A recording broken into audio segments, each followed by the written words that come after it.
Quick question for you. You open your laptop right now, go to Chrome, and search for a pair of running shoes. You browse Nike, you check Flipkart, you compare prices on Amazon, then you close the tab and open Times of India to read the news. And there it is, the same pair of shoes following you like an ex who won't take the hint. That's third-party cookies at work. For 20 years, this was the backbone of digital advertising. A little piece of code sitting in your browser that told advertisers everywhere you went, everything you looked at, and everything you almost bought. And now, that whole system is falling apart. Not because one company decided to kill it, but because the world, consumers, governments, browsers, regulators decided they'd had enough. Today on Vishal's at Astra, we're going to talk about what happens after the cookie crumbles, what replaces it, how Indian brands are already adapting, and most importantly, what you as a marketer need to do about it right now. Not next quarter, now. So what actually happened?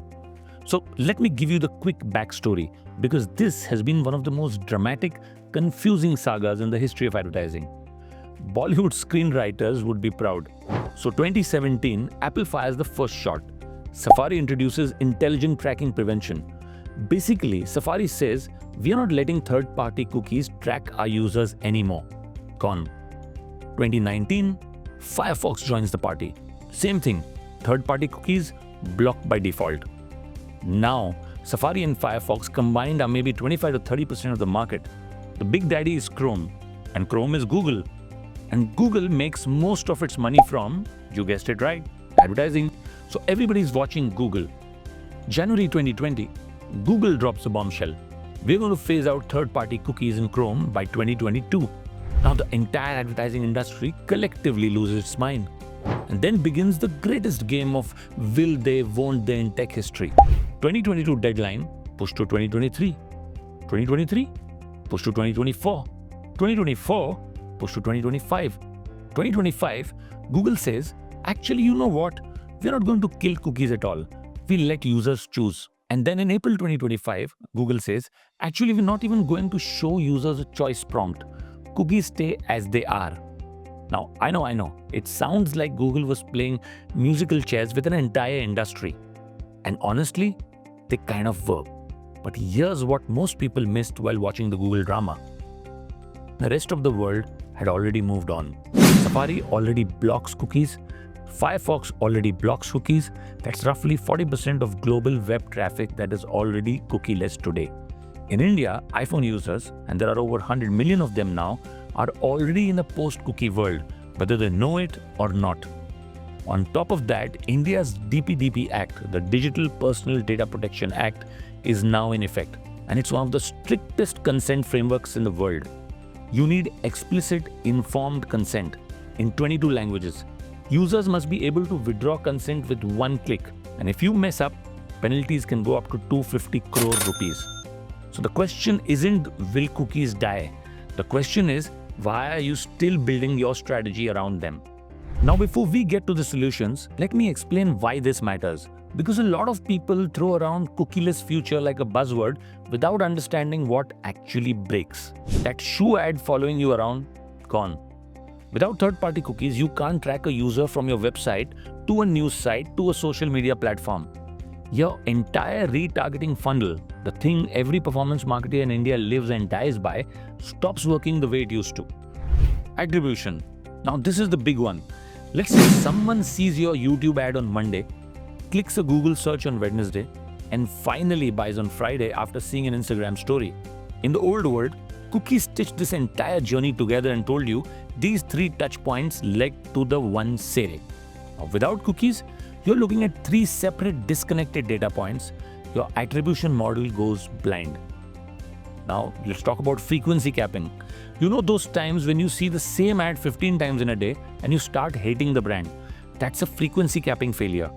Without cross-site cookies, platforms can't tell how many times you've already seen an ad on other sites. So either overserve or you underserve. Now, how does this fact affect audience building? The rich behavioral profiles that powered programmatic advertising, that people who browsed luxury watches and read Business Standard and searched for flights to London, These profiles were built on third-party cookie data. Without it, these segments thin out dramatically.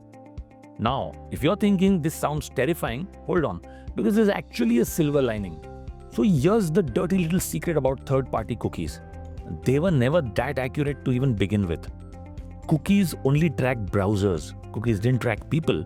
If you use Chrome on your laptop and Safari on your phone, you were two different users to the advertiser. If your kid used your laptop to watch cartoons, suddenly the cookie profile says you are interested in Peppa Pig. The whole system was built on an illusion of precision. What's replacing it is actually more honest, more accurate, and I'd argue, better for marketing. So what's the new playbook? What's replacing cookies? So this is the part you've been waiting for, the actual playbook. What do smart Indian brands do now? And the answer is not one thing. It's a layer cake. Multiple strategies stacked together. Let me walk you through each one. Layer 1 is first-party data, which is the gold standard. First-party data is information that your customers give you directly through your own channels. Your website, your app, your CRM, your loyalty program, your WhatsApp business account. This is data you own, data you've collected with consent, and data that's actually accurate because it comes from real interactions. And Indian brands are actually ahead of the curve here. Let me give you some examples. Reliance and the Jio ecosystem. Think about this for a second. Your Jio SIM gives Reliance your mobile data. Jio Mart has your grocery purchase history. Ajio has your fashion preferences. Reliance Digital has your electronics purchases. Jio Cinema has your entertainment habits. And all of this connects back to one identity, your Jio number. That's a first-party data flywheel that would make any Silicon Valley company jealous. Every Reliance touchpoint feeds data into the same ecosystem. Now, Tata Group's super app play. A big basket for groceries, 1mg for medicines, Tata Click for fashion, Chroma for electronics, Starbucks India. Tata New ties all of this together with new coins. Most consumers don't even realize how many Tata touchpoints they interact with in a single week. But Tata knows, because every transaction flows into their first-party data ecosystem. Now, Nykaa. Here's a masterclass in first-party data for a D2C brand. Their beauty profile asks your skin type, your skin concerns, your hair type, your preferred brands. That's not third-party cookie data. That's you voluntarily telling them exactly what you want, and then they use it to personalize everything from product recommendations to email campaigns. Or look at what Doxy Chew has done. They're a pet food brand that built their D2C website early, and they collect data down to the pet's breed and age. That lets them retarget at exactly the right life stage. Think about it. A puppy needs different nutrition than a senior dog, and Doxy knows exactly when to reach you with the right product. No cookies needed. Now I know what you're thinking. Vishal, these are all big brands. What about someone with a smaller budget? And that's the thing. First-party data is actually more democratic than cookie-based data. A D2C brand with a good WhatsApp community of 10,000 customers has better first-party data than most large FMCG companies because those 10,000 people opted in. They're engaged. They told you what they want. The key is value exchange. You can't just ask for data. You have to give something in return. A skincare brand running a Find Your Routine quiz. A financial services company offering a free portfolio health check. A food brand offering a recipe personalization engine. You give value, they give data. That's the deal. Now let's talk about layer 2, which is contextual targeting, which is the comeback kid. Before cookies existed, advertising was contextual. You put a cricket ad during a cricket match, a car ad in an automotive magazine, a recipe ad on a food blog. Simple. Then cookies came along and everybody went, why target the content when we can target the person? And for a while, that worked. Kind of. But in 2026, contextual targeting is back, and it's nothing like the old version. Modern contextual targeting uses AI and natural language processing to understand the meaning of a page, not just keywords. So it's not just, oh, this page mentions cricket, show a bat ad. This article is about the emotional experience of watching India win a test series in Australia. The reader is in a celebratory, patriotic mood. Show them something aspirational. And here's why this is incredibly relevant for India. We have one of the most diverse content ecosystems in the world. Content in Hindi, Tamil, Telugu, Bengali, Marathi, Kannada, Malayalam. regional publishers, niche creators, hyperlocal blogs. The contextual signals in Indian content are incredibly rich. Imagine a masala brand being able to place ads not just on food websites, but specifically on regional recipe content in the user's own language, matched to the type of cuisine being discussed. That's context at a level cookies could never deliver. Layer 3 is the server-side tracking. This one's a bit technical, but it's crucial, so bear with me.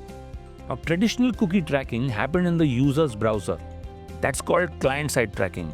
The problem, it's vulnerable to ad blockers, browser restrictions, and cookies getting deleted. Server-side tracking flips this. Instead of the browser sending data to advertising platforms, your server does it. It's more reliable, more accurate, and harder to block. Now, if you're running Meta ads, you need to be on the Conversions API, Meta Capi. Google has enhanced conversions. TikTok has its Events API. Now, these are server-side solutions that send conversion data directly from your backend to the ad platform. In practical terms, what this means for you is if you're still relying only on the Meta Pixel or Google tag for conversion tracking, you're probably losing 20 to 30% of your conversion data. Server-side tracking recovers that. Now, any decent performance marketing agency in India should already be setting this up for you. If yours hasn't mentioned it, ask them tomorrow. Now, the fourth layer, retail media networks, which is the dark horse. Now, this one's exploding and not enough people are talking about it in India. Retail media is when e-commerce platforms sell advertising using their own first-party purchase data. Now, think Amazon ads, Flipkart ads, and now even Blinkit and Swiggy are getting into this.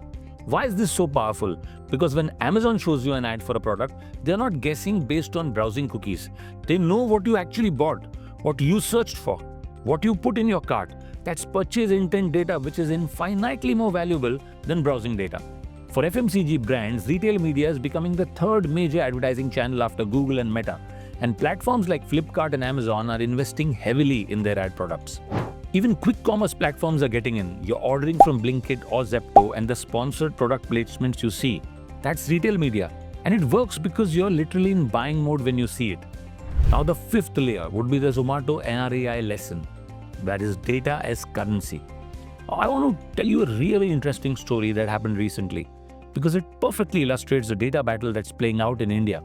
For almost a decade, restaurants have been fighting with Zomato and Swiggy over something called data masking. Basically, when you order food through Zomato, the restaurant has no idea who you are. Zomato masks your phone number, your email, your identity. The restaurant serves you food but never gets to build a direct relationship with you. The National Restaurant Association of India, the NRAI, led by Sagar Daryani and others, have been pushing back hard. They argued that restaurants need customer data to build loyalty, personalize offers, and reduce dependence on aggregators. And recently, something shifted. Zomato's CEO Aditya Mangla announced they are rolling out a consent-based feature where users can opt in to share their phone number with restaurants for marketing updates. Swiggy is reportedly in similar discussions. This is first-party data philosophy in action. The restaurants are essentially saying we need to own our customer relationships, not rent it from an aggregator. And the DPDP Act is actually accelerating this conversion because now there's a legal framework around consent-based data sharing. There's a lesson here for every brand, not just restaurants. If the platform owns your customer data and you don't, you're always going to be at their mercy, whether it's Zomato, Amazon, or Google. The brands that win in 2026 and beyond are the ones who build their own first-party data moat. So, all right, now let's talk about the elephant in the room. Targeting without cookies is one problem. Measuring without cookies? That's the real headache. For years, we've been addicted to last-click attribution. Someone clicked a Google ad and bought, Google gets credit. Someone clicked a Meta ad and converted, Meta gets credit. It was clean, it was simple, and here's the uncomfortable truth. It was deeply flawed yet. A last-click attribution is giving the last person who passed the ball all the credit for the goal. It ignores the defender who intercepted, the midfielder who built the play, the winger who created the space. That's not measurement, that's laziness. So what's replacing it? Three things. MMM, marketing mix modeling. MMM is the OG of marketing measurement. It was used by Hindustan Unilever, Procter & Gamble and ITC long before digital advertising existed. It's a statistical approach that looks at your total marketing spend across channels, TV, digital, print, out of home, everything, and correlates it with business outcomes over time. It doesn't need any user level data. No cookies, no pixels, just aggregated spend data and outcome data. And now, here's the exciting part. Google has open sourced Meridian, the MMM tool. Meta has open sourced Robyn. These are free, sophisticated marketing mix models that any brand can use. A few years ago, running an MMM campaign cost you 50 lakhs in consulting fees. Now the tools are literally free. For Indian brands that spend across TV, digital, outdoor and events, MMM actually gives you a more complete picture than digital attribution ever did. Because it captures everything, including the billboard on the Western Express Highway that no cookie could ever measure.